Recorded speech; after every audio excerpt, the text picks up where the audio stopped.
À la une ce soir, la Martinique placée en vigilance orange pour fortes pluies et orages. Des pluies qui se sont abattues principalement au François, Fort-de-France et le Robert. Nous serons en direct du collège Trianon au François où certains élèves risquent de passer la nuit.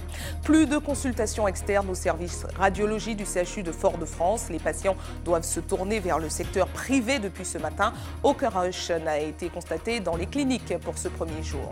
Nouvelle tension dans le cadre du conflit sur le réseau de bus Mosaïque. Les cadres et les employés de la CFTU s'opposent. La mobilisation dure depuis 15 jours. Et puis, des tags racistes constatés sur les ponts de la RN5 ont été effacés ce week-end. 7 Martiniquais ont décidé de prendre le problème à bras-le-corps et ils ont décidé de les effacer tous, dans la plupart, en les repeignant. Bonsoir à tous, ravi de vous retrouver pour cette nouvelle édition que vous pouvez suivre en direct sur Facebook. Cela ne vous a sans doute pas échappé. Il pleut beaucoup depuis ce matin. La Martinique a d'ailleurs été placée en vigilance orange pour fortes pluies et orages cet après-midi depuis 15h30. Une zone orageuse et pluvieuse positionnée sur les 2/3 nord de la Martinique a particulièrement impacté Fort-de-France, Trinité et le François. Les cumuls ont dépassé les 200 mm. Vous le voyez dans la commune du Robert, la route a largement été inondée au niveau du radar au quartier Augrain. Certains automobilistes qui ont été surpris par la montée rapide du niveau de l'eau se sont retrouvés coincés dans leur voiture. Une montée des eaux constatée également au niveau du bourg du Robert. Dans la commune du François, les inondations ont été spectaculaires, comme vous le voyez sur ces images qui ont largement circulé sur les réseaux sociaux. Un jeune homme s'est retrouvé piégé avec sa voiture qui s'est vite retrouvée presque totalement immergée. À Fort-de-France, vous le voyez, le tunnel de la maternité a été impraticable dans le milieu de l'après-midi. Toujours à Fort-de-France, dans la ZAC de Rivière-Roche, même scénario, la zone a été immergée. Dans le sud, la rivière Pilote est carrément sortie de son lit. De brusques montées des eaux qui en ont surpris plus d'un. Les pompiers ont réalisé de nombreuses interventions. Parmi les plus spectaculaires, des passagers d'un taxi collectif ont dû être secourus à l'aide d'un hélicoptère alors que le taxi s'est retrouvé coincé par les flots juste avant le bourg du François. De nombreux autres automobilistes ont vécu le même sort dans la même zone et sont restés coincés. Justement, le François fait partie des communes les plus touchées. Nous retrouvons tout de suite par téléphone la principale adjointe du collège de Trianon. Certains élèves sont toujours dans l'établissement, mais pris en charge par des encadrants. Marie-Louise Mostor, bonsoir. Oui, bonsoir. Alors, dites-nous quelle est la situation à l'heure où nous parlons, comment ça se passe avec les élèves? Alors, en ce moment, nous avons 103 élèves qui sont regroupés dans le réfectoire du collège.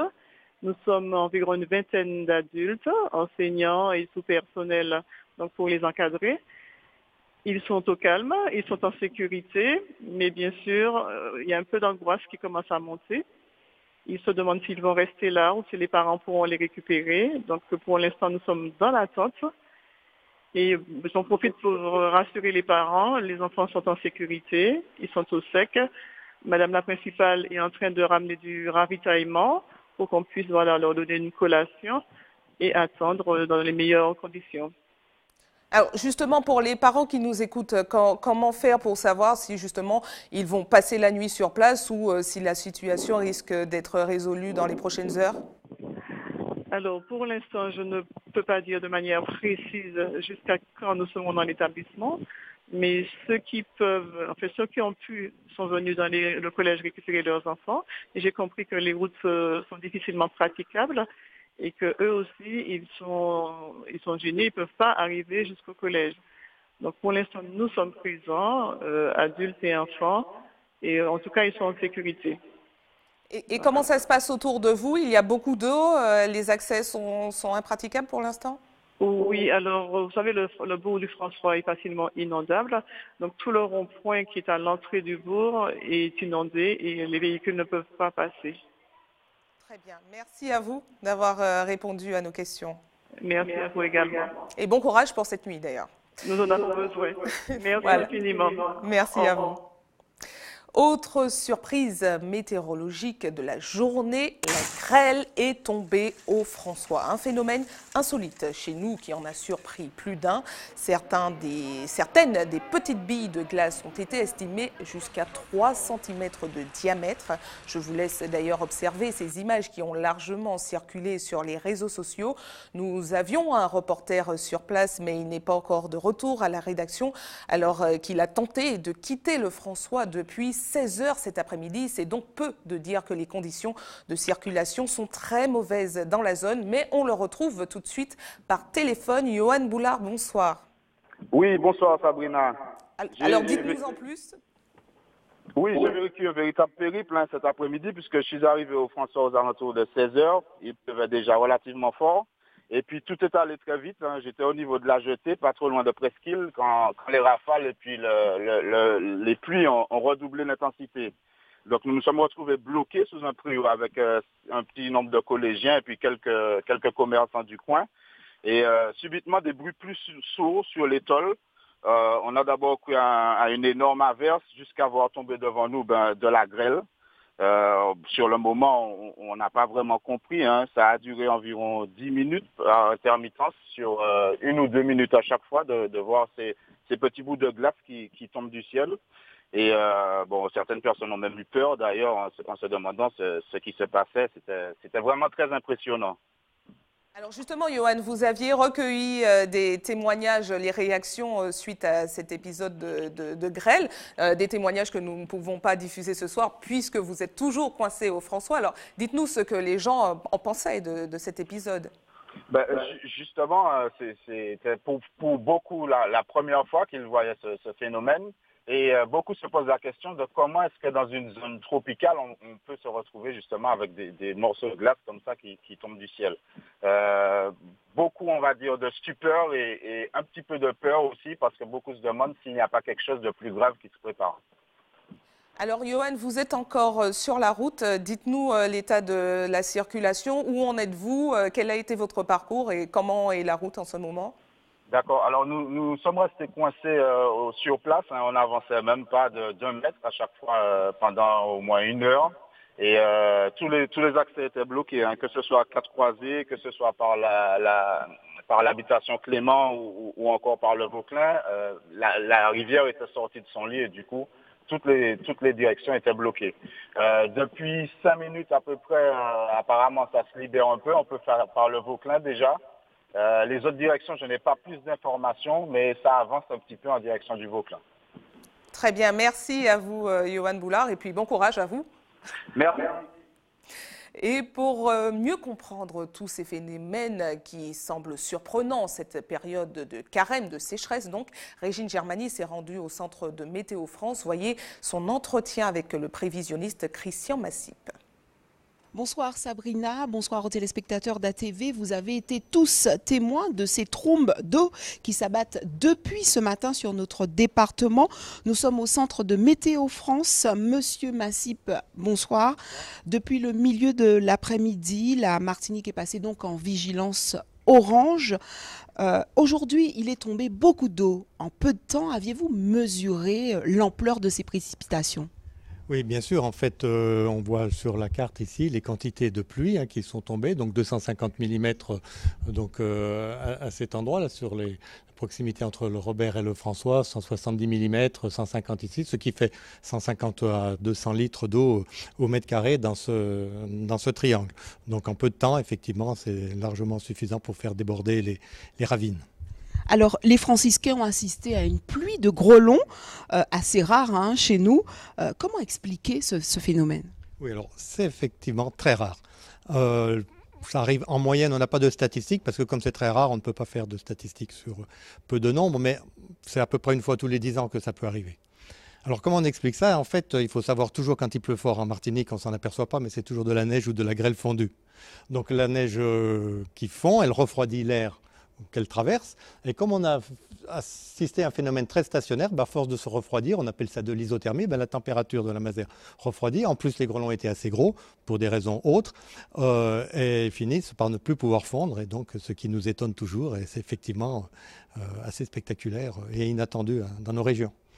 Très bien. Alors, ce phénomène de forte pluie, est-ce habituel pendant cette saison? Vous y répondez quoi? Oui, ben c'est pas habituel, Dieu merci, mais c'est pas non plus rare, c'est pas exceptionnel. La difficulté, c'est qu'on sait que dans ce genre de conditions, la transition, on n'est plus tout à fait en carême, on n'est pas encore en saison cyclonique, loin s'en faut, mais on a de l'air chaud humide qui remonte du sud, et puis on a de l'air très froid d'altitude qui vient vraiment de l'air polaire en altitude et qui est très sec et très froid. Et en fait, c'est la conjonction de ces phénomènes qui produit des choses un peu explosives. Alors il faut se rappeler des inondations de 2009, je ne pense pas que ce soit perdu dans la mémoire collective encore. C'était début mai, donc à 15 jours près. Je me rappelle un lundi de Pâques en 97, je crois, ou 95. Aussi d'énormes trombes d'eau sur la région de la petite rivière Lézarde, là vers au pied des Mornes-Pitot, tout ça. Et donc avec, hélas, un décès, puisqu'il y a eu une voiture qui était emportée par les eaux.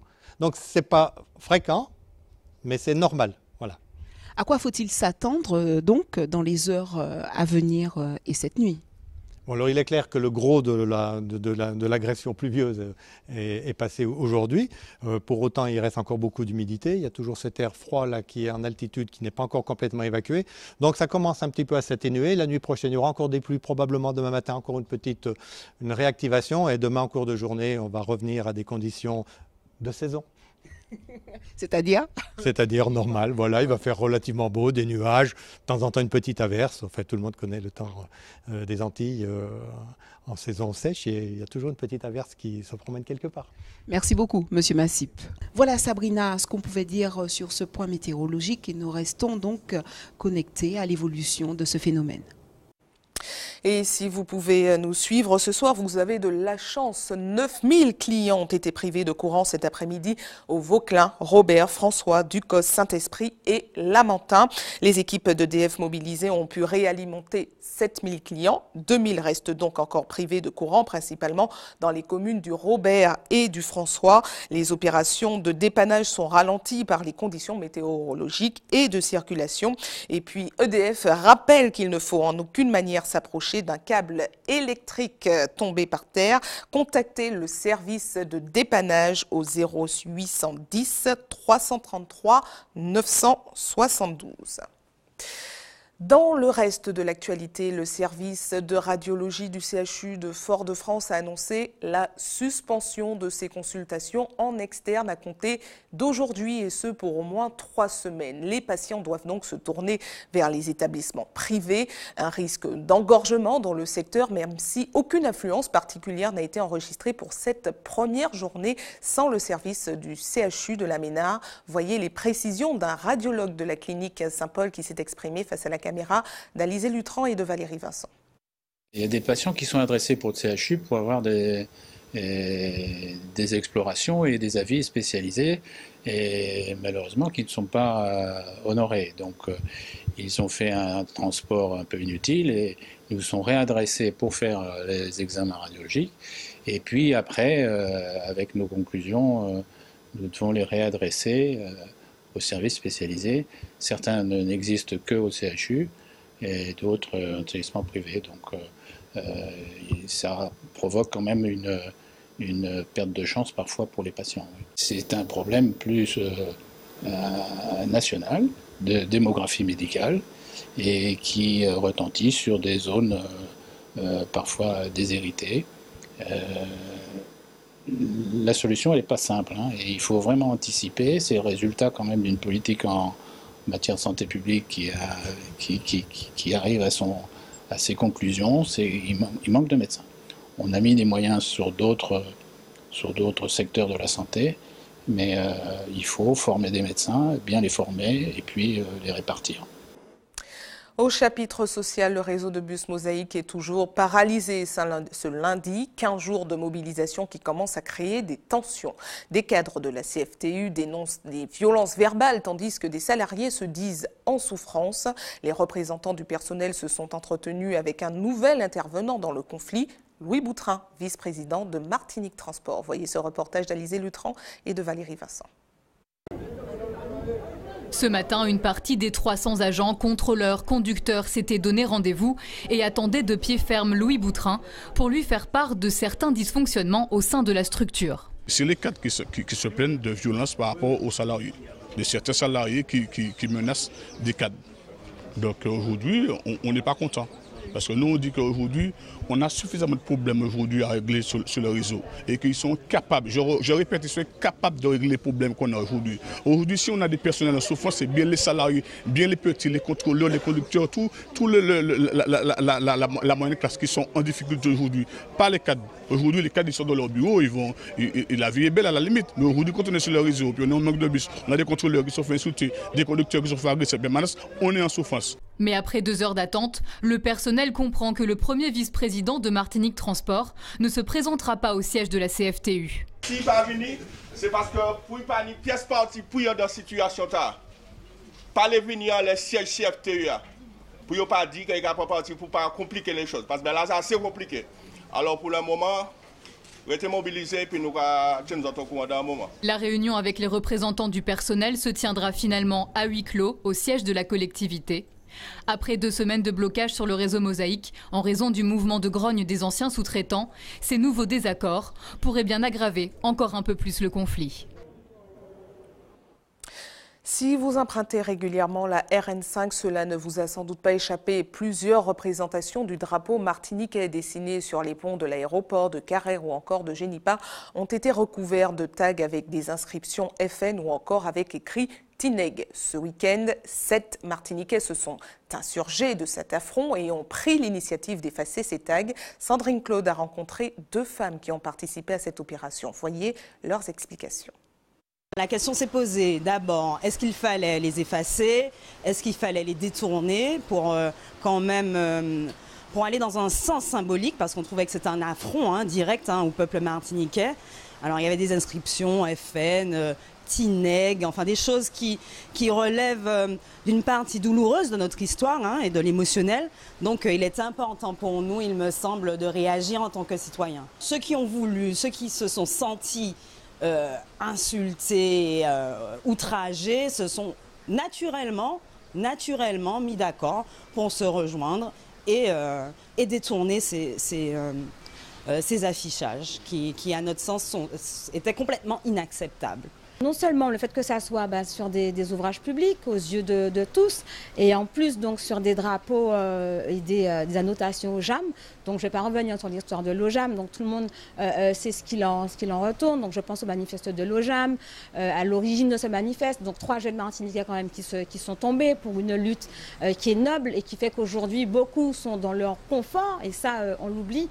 Donc même si on appartient ou pas à un mouvement, j'estime en tout cas qu'on ne peut pas laisser ce genre d'actes impunis. Il n'y a aucune en tout cas volonté de récupération ni volonté de faire du buzz, parce que l'opération, vous l'avez vu, on a quand même pris beaucoup de risques, parce que nous avons eu à traverser quand même les ponts de l'autoroute, à faire un certain nombre de crapahutes pour pouvoir y arriver. Donc on espère maintenant que les autorités compétentes prendront le relais. En tout cas, nous prenons nos responsabilités pour que cela en tout cas reste dans les esprits, et que chacun chez soi, à sa manière, fasse respecter la dignité humaine. Au chapitre judiciaire, une vaste opération de police mobilisant 60 gendarmes a permis l'interpellation de 12 personnes soupçonnées de trafic de stupéfiants interîles. Des suspects entendus sous le régime de la garde à vue pour une durée pouvant aller jusqu'à 96 heures. Voilà 5 mois qu'Aude Jean-Alexis quittait son domicile au quartier Lao à Rivière-Salée sans plus jamais donner signe de vie. Elle devait se rendre à son travail au centre commercial La Galeria. Aujourd'hui, l'enquête est au point mort. La piste de la jeune fille montant à bord d'un taxi à Rivière-Salée s'est révélée infructueuse puisqu'au final, ce n'était pas Aude. Ses parents ont donc renouvelé leur appel à témoins en invitant toute personne qui aurait des éléments qui pourraient faire avancer l'enquête à les contacter. Le papa, Frédéric Jean-Alexis, au 06 85 59 16 89 et la maman au 06 96 73 78 75. Evelyne Rémilien.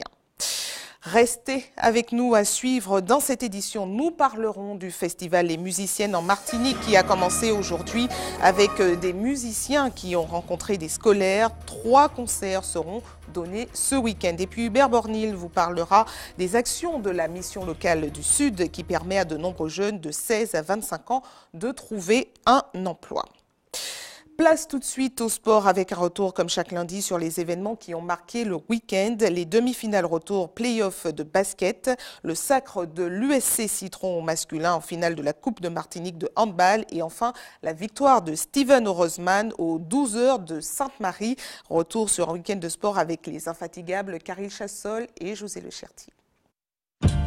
En sport automobile, le rallye Les 12 heures de Sainte-Marie est revenu au tandem Orozman-Zéline.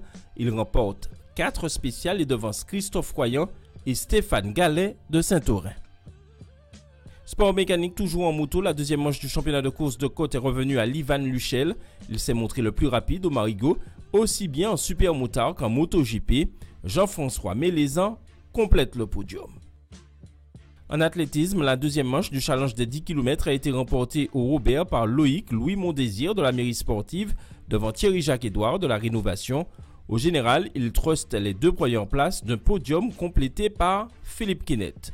Chez les femmes, la plus rapide, c'est Yasmina Lamotte devant Roselyne Emily et Sabrina Dumont-Mounet. Sport collectif, en handball masculin, l'USC Citron a remporté la Coupe de Martinique. En finale, les Citronnais ont défait l'Étoile de Gondo sur le score de 32 à 26. Il s'agit là de leur 2e trophée de la saison après la Coupe des As. En basket féminin, l'affiche de la finale des playoffs est connue. Elle opposera, comme l'an dernier, la Gauloise, le champion en titre, au Golden Lion. Lors des demi-finales retour, Trinité et Joséphine ont confirmé leur avantage du match aller en battant respectivement le SC Lamantinois 81-27 et l'Éclair 61-42. Chez les hommes, l'affiche de la finale n'est pas encore connue. On aura en effet droit à 2 belles. Le Golden Lion a égalisé à une victoire partout en battant la Gauloise 98-68 et le Wax a disposé de l'USAC 88-70.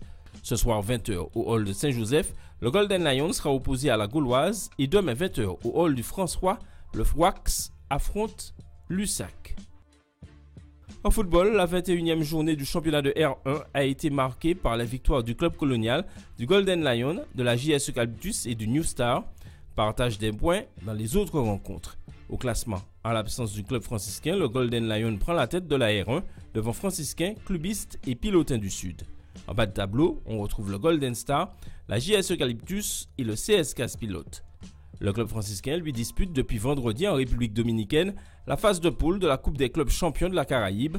Après avoir été battu par le RKSV Santo Dominguito 2-1, les franciscains ont disposé hier de Canyon Rockets de Saint-Kitts sur le score de 6-0. Prochain match pour les Verts et Noirs, demain. Chez les femmes, les demi-finales des playoffs allés ont vu le club franciscain et le RC Saint-Joseph s'imposer sur le même score, 2-0. Parlons maintenant d'un rendez-vous qui s'annonce multiculturel. 3 concerts sont prévus ce week-end aux Prêcheurs à Fort-de-France et aux Marins. Le coup d'envoi a été donné aujourd'hui aux Marins. 2 musiciens sont allés à la rencontre de collégiens de la commune. Voyez cette ambiance captée par Sandrine Claude.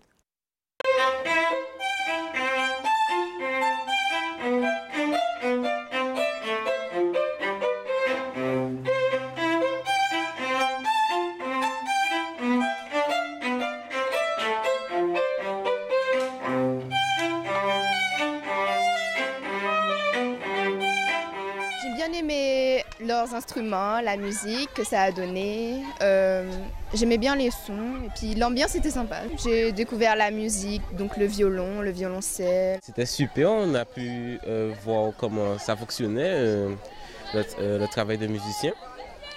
Et j'aurais bien aimé apprendre à faire du violon.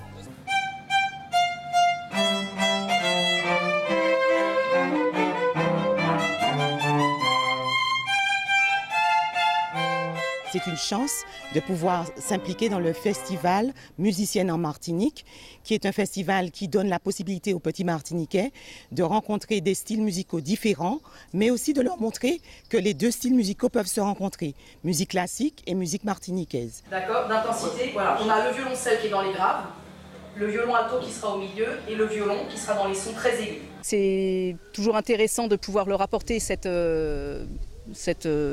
la culture, parce qu'ils sont toujours très réceptifs. Ça commence timidement, c'est vrai qu'au début ils sont impressionnés et puis finalement on a du mal à se quitter parce que ça, voilà, il y a toutes les questions qui arrivent, il y a toute cette découverte. Ils ont posé des questions, ils étaient intéressés et on sentait qu'ils voulaient découvrir ce qui sort de cet instrument, ce qu'on peut faire avec.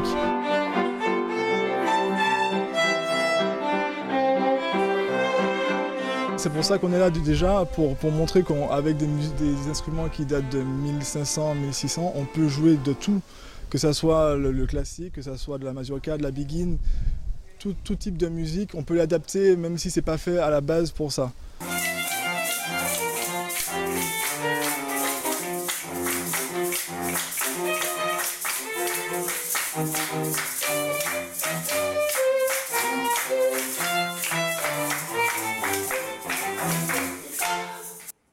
ATV reste tout proche de vous. Nous passons tout de suite à notre JT des communes.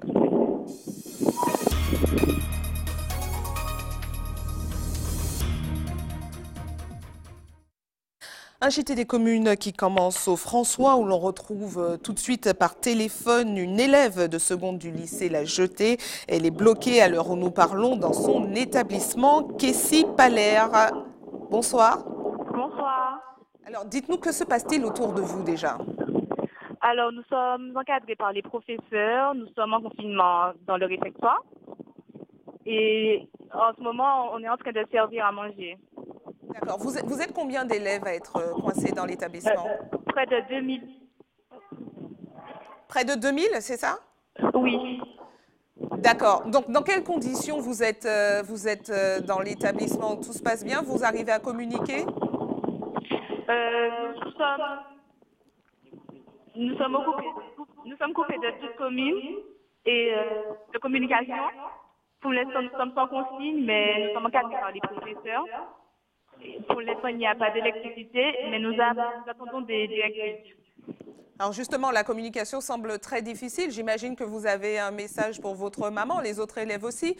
Que pouvez-vous dire aux parents qui nous écoutent ce soir ? De ne pas s'inquiéter, que la situation est très bien gérée. Et voilà. Et visuellement, ça donne quoi ? Il y a de l'eau dans l'établissement ou dans les abords encore ou pas ? Dans l'établissement, pas totalement, mais aux abords, il y en a beaucoup. D'accord.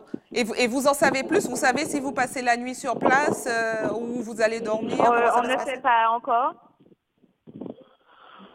D'accord. On ne vous a encore rien dit pour l'instant ? Vous ne savez pas si vous passez la nuit sur place ? Pas encore. Très bien. Merci à vous, Kessie Palaire. Je vous en prie. Et puis bon courage pour cette nuit. Merci à vous.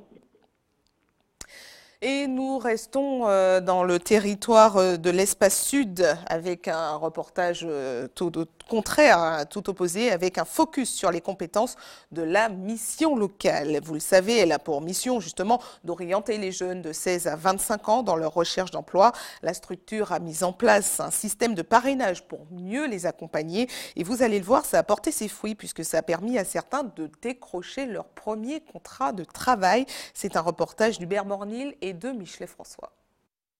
La recherche d'emploi, on sait ce qu'il en est, notamment pour un jeune. Il faut dire que dans le sud, ils sont environ 6 000 à être suivis régulièrement par la mission locale. Aujourd'hui, mademoiselle Semeur-Basson va à la rencontre d'une entreprise qui a accepté de l'accompagner.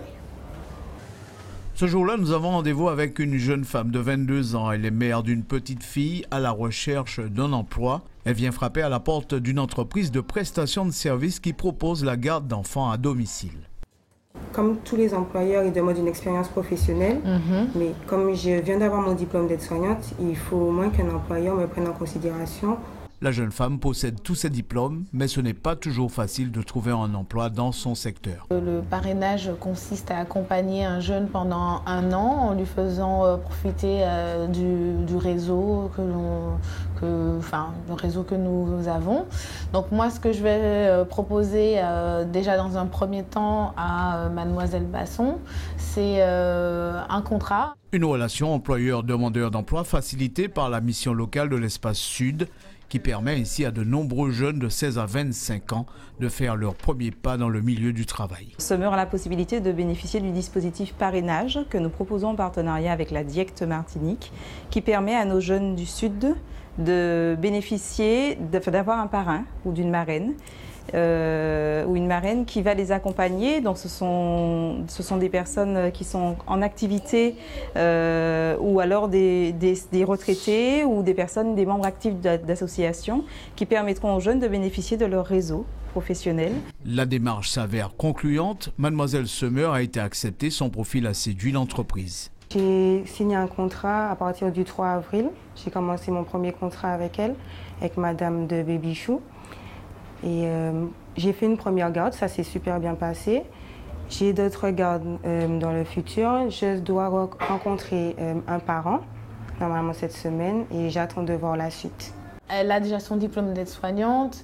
Dans nos intervenantes, nous avons des aides-soignantes aussi. Donc, je vais essayer de voir avec elles si elles entendent parler, ne serait-ce même de missions d'intérim, de remplacement à effectuer. Une gageure donc pour Summer qui, comme d'autres jeunes du Sud, peuvent ainsi trouver un accompagnement grâce à la mission locale Sud.